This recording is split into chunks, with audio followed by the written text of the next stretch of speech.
Weiser. I am currently working on my PhD in astrophysics. I work with a couple different NASA missions, space telescopes. I did my undergraduate before that in engineering, fell in love with aerospace.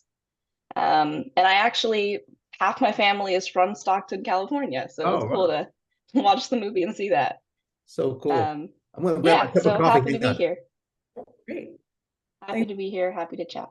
Amazing. All right. So everybody at home, at school, feel free to submit your questions either in the Q&A or the chat. I'll keep track of the questions that come in. Jose, we're going to start with some questions for you. So first of Sure. all, what was it like seeing your life play out in a film? It's a little it's a surreal feeling, you never grow up saying, "Hey, I'm gonna grow up with the hopes of having a movie made about me." That's just not a goal you set for yourself. It just happened.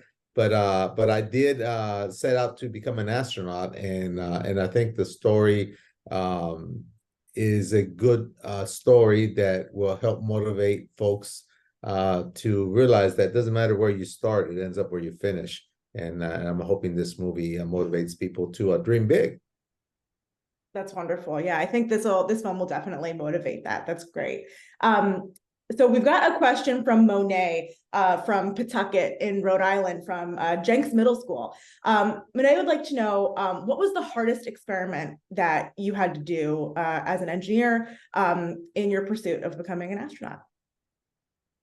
The hardest experiment in space, or the hardest thing to do en route to become an astronaut? I guess I'm not understanding. If you've done experiments in space, yeah, I'd love to hear about that.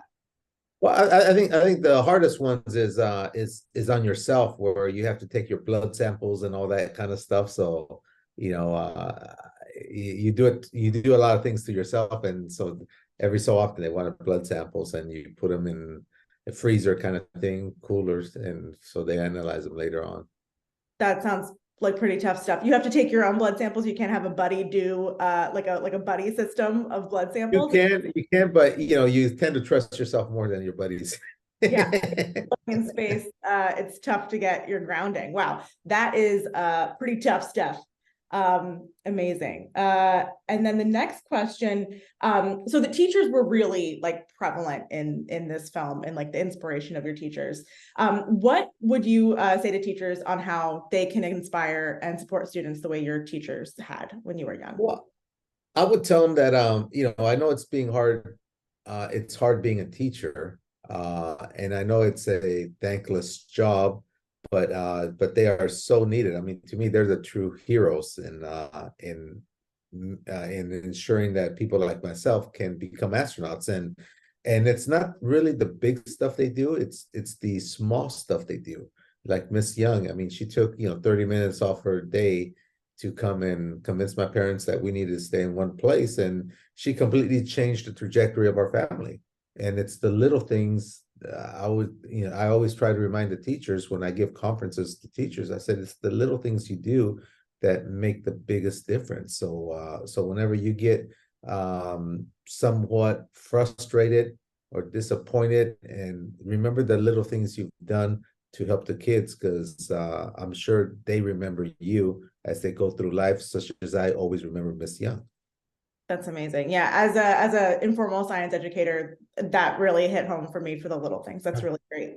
Thank you. So if you were talking to a student who is interested in STEM early in their career, what steps would you recommend that they take now, maybe if they're in middle school, to pursue their dreams for aerospace? I can ask both of you. Yeah. In my case, what I would say is that I would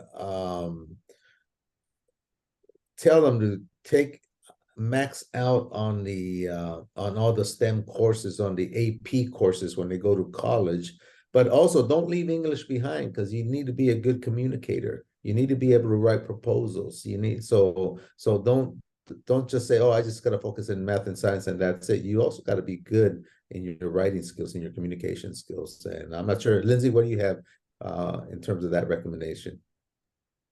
No, I think that's a great recommendation. I loved my STEM classes, taking math and science, but I think also the kind of humanities and social science classes have been really, really important for kind of writing proposals, like you said, learning how to talk to people, network, get where I want to be. And all of that is super important too. So, Yeah.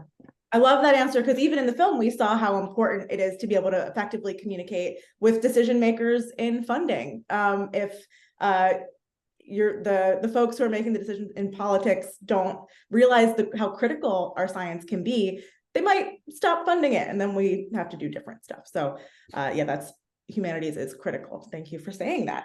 Our next question is also for both of you. What is, to you, the most exciting thing happening in space exploration or the study of aerospace right now? Lindsey, you want to take that one first?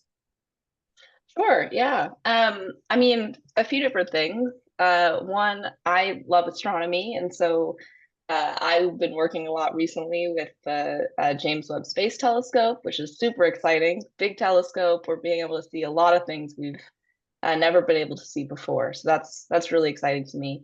And also, I just think the renewed interest in space exploration. So there's now a lot more people being excited about it, a lot more missions happening, both with NASA and not. And so that leads to lots of challenges, but also really exciting opportunities. So, yeah. Thank you. And in my particular case, I think what is exciting to me is, well, obviously I love seeing the images that the Webb telescope provided, and all the information and how much deeper it goes into space than the Hubble does. But on the human spaceflight front, I'm very excited about the fact that we're going back to the moon. Our next Artemis mission, which is crewed and has already been named, and it's going to fly next year. It's going to do a lap around the moon and come back. And then the third Artemis mission, the one after that one, is going to actually send people to the surface of the moon. It's going to send a man and a woman on the surface of the moon, and that is so exciting. And so that's just the beginning of what's going to be a long duration lunar base there that's going to allow us to use it as a test bed for technologies that we're going to be needing to ultimately go to Mars and beyond. And this is probably where Lindsey's going to be able to go to Mars if she wants to, because she's probably the right age to consider a mission like that, 10, 15 years from now. Yeah. And I think a great component of that program, the Artemis program, is that there's a real push to try to include more diverse backgrounds in these missions as well than there have been in the past. And so I think that's another cool thing to note. Absolutely. Awesome. Thank you. We've got some questions from middle schoolers. Katarina would like to know, when you are out in space, does it feel cold? Do you have to wear a sweatshirt under your spacesuit? How do you deal with the frigidness of space? Well, what happens is you have like a Spider-Man suit on, and it has a bunch of hoses that hugs your body, and you have an inlet and outlet connector to your spacesuit, and so water circulates, and then you're able to control the temperature of the water, and that's what keeps you warm or cool inside the spacesuit. And so you got your own thermal control system there. Very cool. Jaleesa would like to know, is space fun? Oh man, space is a blast. I mean, you feel, when you're out there and you're floating inside the cabin, you're kind of like defying all the laws of physics as we know them here on the surface of the earth. And you feel like a superhero because you're floating and you go from one place to the other. You don't use your feet anymore. Everything is floating. And so pretty soon, at first, you're very clumsy, bumping into things. And then towards the end of your mission, you're very graceful because you learn how to move about in space by floating. Well, what was the longest duration that you were in space for? 14 days to the International Space Station. We orbit the Earth once every 90 minutes. We're in low Earth orbit. And so we did 217 revolutions around the Earth during that 14-day mission. And what was your day-to-day like? Like when you wake up in the morning, what are your goals for the day? We talked a lot about goals in the movie too. Well, this particular mission, we took more than 7 tons of equipment to the International Space Station. And we were the second to last mission to finish construction of the International Space Station. So we had to install a lot of equipment, a lot of experiment racks for future experiments. We had to install exercise equipment, for example, the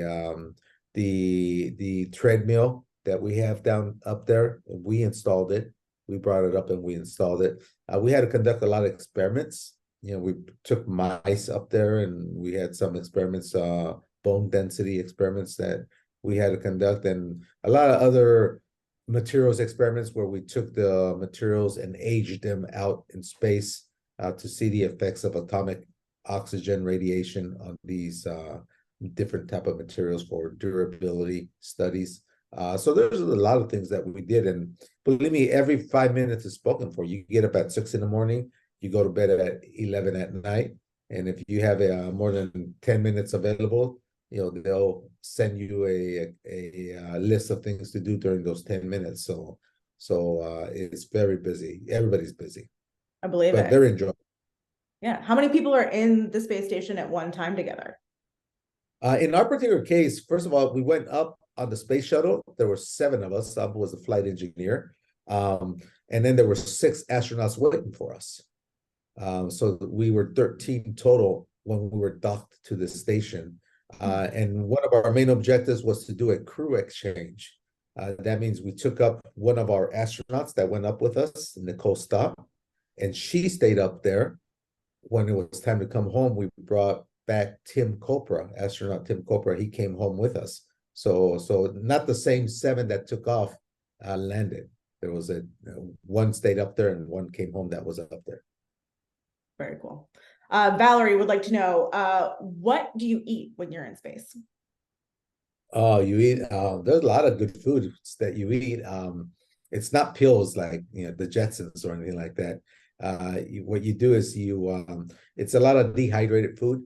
And so if you've had a cup of noodle soup, kind of where you add water, high in salt content, you know, you add water to it, you eat meal rations, like military meal rations, where you got steaks or chicken, where you put in a convection oven, heat it up, and then you eat it. You eat dessert. I mean, they've got brownies, they got candy, you know, Snickers and stuff like that. So pretty much it's almost like imagine like what you would take when you go camping. It's kind of like that. And so for 2 weeks you're eating camping food, you know, or meal rations from the military kind of thing, and they're good. I mean, your taste buds sort of get diminished a bit, so people tend to like things that are more flavorful or spicy. And I know one of the biggest ones they liked was the shrimp cocktail. You know, shrimp cocktail is kind of spicy, so that was kind of like a very popular dish that we ran out very quickly. Cool. Good to know. All right. So this question's for both of you. There are so many movies about space travel, space exploration, whether it's in sci-fi or attempting to be documentary films, whether it's like, anyway, what is your favorite movie about space? And then what is your, like in terms of accuracy? And then what's your favorite movie about space that is like totally inaccurate, but you just love the fun of it anyway? Lindsey, I'll let you go first.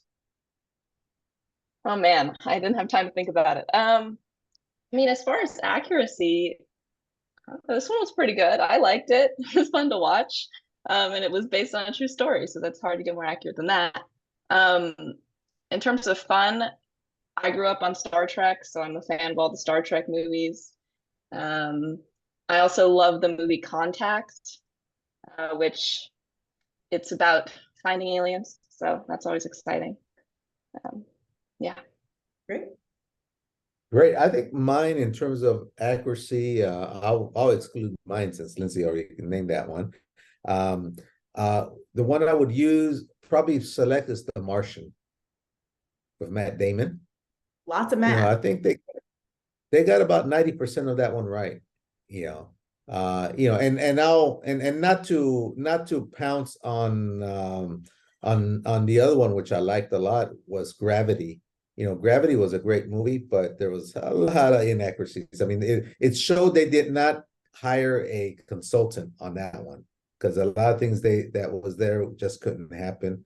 But on the other hand, The Martian, which coincidentally, the lead actor, Michael Pena, stars as an astronaut in The Martian. So he's played the role of astronaut twice, one in The Martian, one as the lead role here as me in the movie. But that's the one I think is the most accurate one. And I gotta agree with Lindsay. I'm a Trekkie at heart, but I'm a fan of the first run series, because that's what I watched when I was a kid. William Shatner, Leonard Nimoy. I was given those two to watch. Yeah, and I enjoyed those a lot, and so that's the one I would say, hey, if I have to throw science out the window, this is the one I would enjoy. And I know on The Martian, they actually they brought in multiple scientists to help advise on making sure they got the Mars stuff exactly right. So exactly. Yeah. They did really cool. They did an incredible job on that one. There's one thing I've learned running a program that connects working scientists with anybody else, including classrooms and everything. Scientists are dying to talk about the thing that they know about. So I feel like Hollywood should take a lesson. Like, if you want to do a movie on squid, I am available at any time to talk about squid. Same thing for space, I would think. Exactly. Yeah. I agree with you. Thing we know about. It's our favorite thing to do. So exactly. Give us a call, Hollywood. We're ready for you. Our next question is from Garden Spot Elementary or Secondary Campus. This is from Abby. Does it feel like you are swimming when you're in space? No. You have the sensation of wanting to behave as if you're swimming. Right. Because as soon as you go horizontal, you want to do this, right? And that's not going to help you. Moving your arms is not going to help you. You're not going to go anywhere. So you quickly learn that that's the case. But yeah, you have that tendency at the beginning, but then you quickly program it out of your mind. Yeah, I was surprised to see that scuba was like part of the training to become an astronaut. But is it just more about like acknowledging the reliance on tubes for survival? Like, what is it about scuba? Is it the closest we get?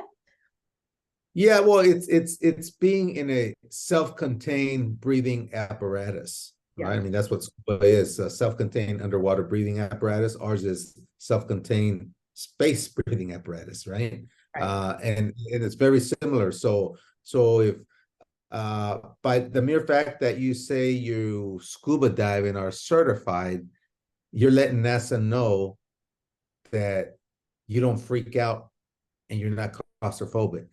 Right. And so those are traits they look for, right? For sure. Cool. We've got a couple questions that are all sort of focusing around how much you love your job. This is for both of you, what are your favorite parts of your job?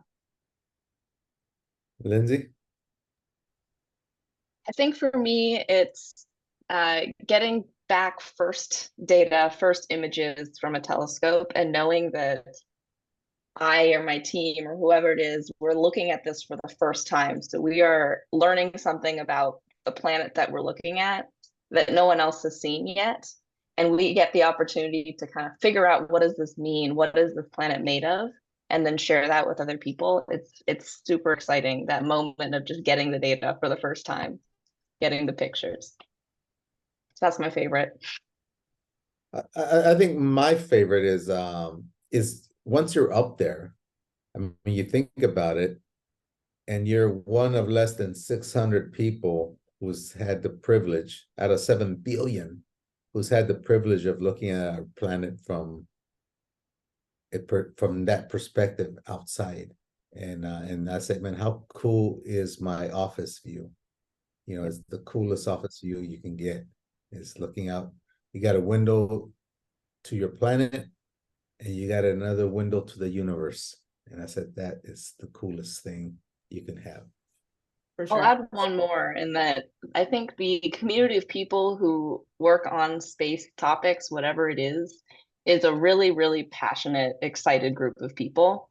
And so just getting to talk to people who are engineers, scientists, astronauts, all of those things is super fun every day. That's amazing. That's great. Okay, so another question for both of you. In the film, we talked a lot about family support and how critical your family was to helping you get where you are. For both of you, how have your families been helping and supporting in helping you get to where you are now? Go ahead, Lindsey. Yeah, I think, I've been really lucky that I grew up with parents who were interested in science and were happy to encourage me to try to follow that.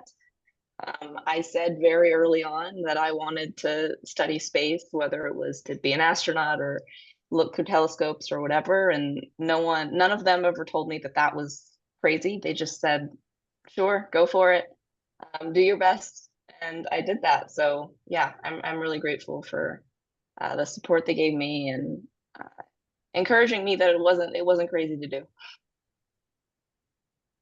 Yeah, and I agree with Lindsey in the sense that, and I think my film reflects that, is that, getting to the point of becoming an astronaut, it's not a journey one takes by yourself, but it's a journey you take your family along with. Yeah, I'm grateful for my dad when I told him that I wanted to be an astronaut, who sat me down in the kitchen table and basically it validated my dream, said, I think you can do it. So he empowered me to believe it. Then he gave me that 5-ingredient recipe. He said, define your purpose in life, recognize how far you are, draw yourself a roadmap, prepare yourself according to the challenge, and develop a work ethic second to none. And then, of course, I added perseverance. And so that, along with, for example, my wife, after 6 rejections from NASA, I was ready to throw in the towel. And she asked me a very simple yet profound question when she encouraged me to continue doing it. She said, I don't know what they have that you don't. And I had never asked that question to myself. And as soon as she asked it, I said, I don't know the answer. Maybe I should find out. And so I studied the astronauts being selected. I found out they were all pilots. They were all scuba dive certified. Most of them knew 3 languages,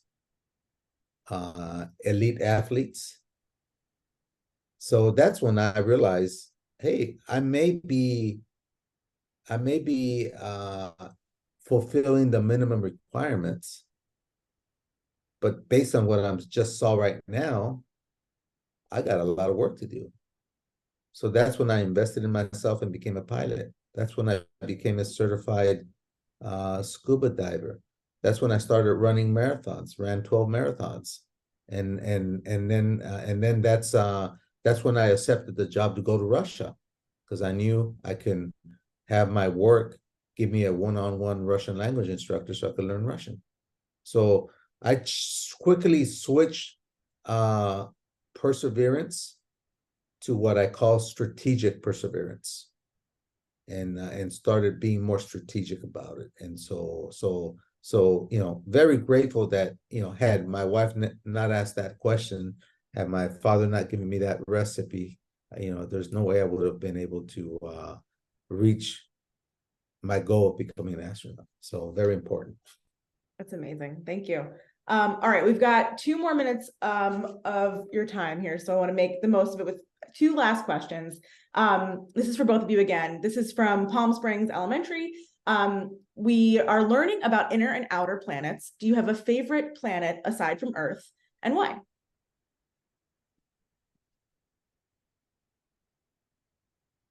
Inner and outer planet. All right, Lindsay, you're gonna have to tell me. I'm assuming that's one inside our solar system and the other one outside our solar system. Is that right? Could be. Could also be the inner planets, like the rocky planets, and the outer gassy Oh, planets. Could be okay. either one.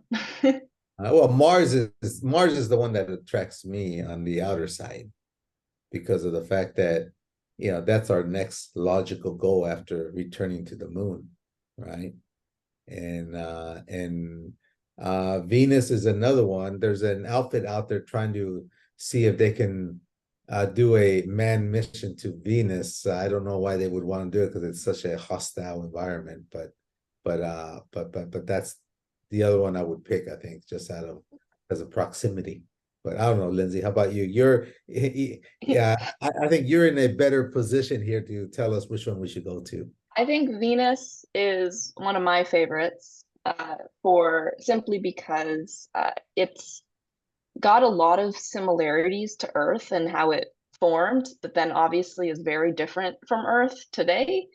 And we don't fully understand why. So I think that's really interesting is, how do we end up with an Earth-like planet versus a Venus-like planet? I think that's a really cool question. And then outside of this solar system, I look at a lot of those planets, and a lot of them are really different from anything we have in this solar system. So you get these really big hot planets where something that we think of as being a rock is actually like a cloud or gas in that atmosphere. And that's super fun and crazy to think about because to me it's a rock, but then I look at it and I'm like, it's in the atmosphere. Cool. As a squid biologist, I want more information about, it's not a planet, but Europa, the moon, because we think there might be some water under there. And I want to see what's going on in that water. Oh. Okay, so we've spent a half an hour together with, and I really, really appreciate you sharing all of your knowledge and experience with us today. This was super, super cool. Is there anything else you'd like to share with the schools before we wrap up here? No, just hope they enjoyed the movie and thank you for watching it. And hopefully they take that 6-ingredient recipe with them and put it to work. Yeah. Great. All right. So everyone, if you enjoyed the movie, if you joined us for screening number 1, tell your friends on Amazon Prime Video, check it out. Otherwise, if you're joining us just now, we're gonna kick it off again right now. So again, Jose, Lindsey, thank you so much for joining us today and sharing your knowledge. You're welcome. Happy to be here. Okay. All right. Bye. Take care, guys. Bye-bye. See you, Lindsay. Bye-bye.